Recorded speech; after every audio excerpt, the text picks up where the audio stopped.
Hello friends, स्वागत आहे तुमचं दिव्यास क्विक रेसिपी या आपल्या YouTube चॅनल मध्ये। तरी आज आपण बनवणार आहोत अतिशय गुणकारी अशी सोलकढी।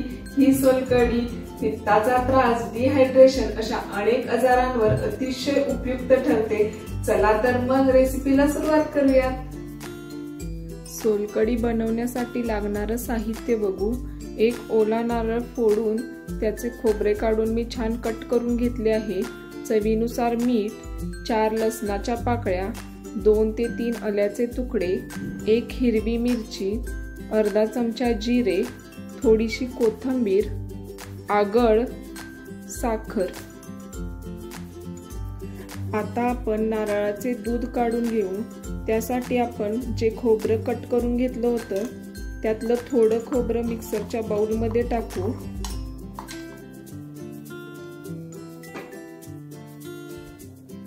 त्यामध्ये आपण ऍड करूयात आलं, लसूण, मिरची, जिरं आणि हे संपूर्ण बॅटर आपण मिक्सर मध्ये छान बारीक करून घेऊ। आता आपण खोबरे मिक्सर मध्ये वाटून घेऊ।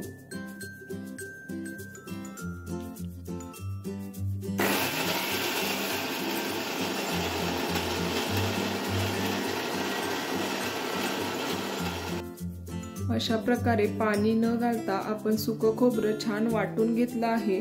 तरी आता आपण पाणी घालून त्याची छान पेस्ट बनवून घेऊ।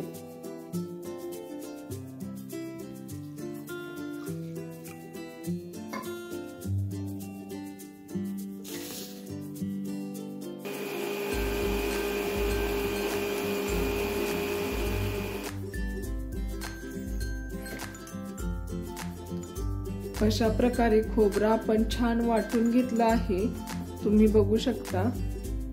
तरी आता आपण ते एका बाउल मध्ये काढून घेऊ आणि बाकीचं जे आपलं उरलेलं खोबरं होतं ते सुद्धा आपण वाटून घेणार आहोत।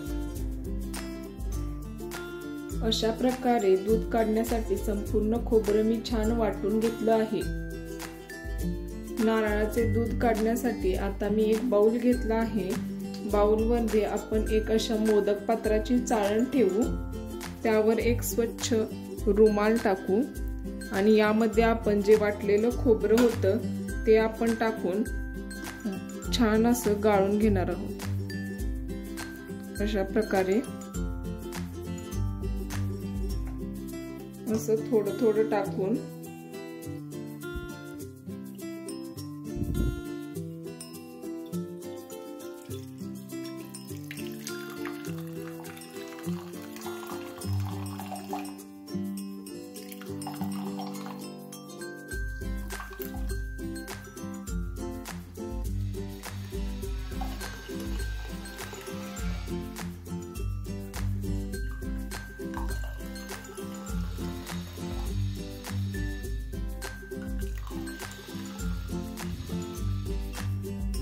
तुम्ही बघू शकतास। अशा प्रकारे मी संपूर्ण नारळाचे दूध काढून घेतले आहे।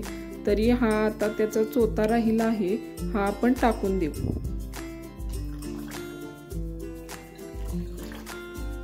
अशा प्रकारे तुम्ही बघू शकता संपूर्ण नारळाचे दूध काढून आपले रेडी आहे। तरी आता आपण त्यामध्ये ऍड करणार आहोत 1 चमचा साखर,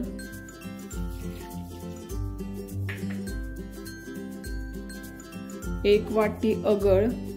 तुमच्याकडे आगळ जर अवेलेबल नसेल तर तुम्ही आमसूल छान 1 रात्री भिजत घालून तेही मिक्सरला वाटून तुम्ही वापरू शकता। चवीनुसार मीठ,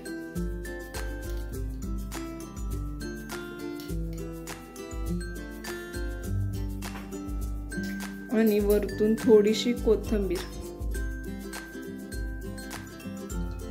छान आता आपल्याला मिक्स करून घ्यायचंय।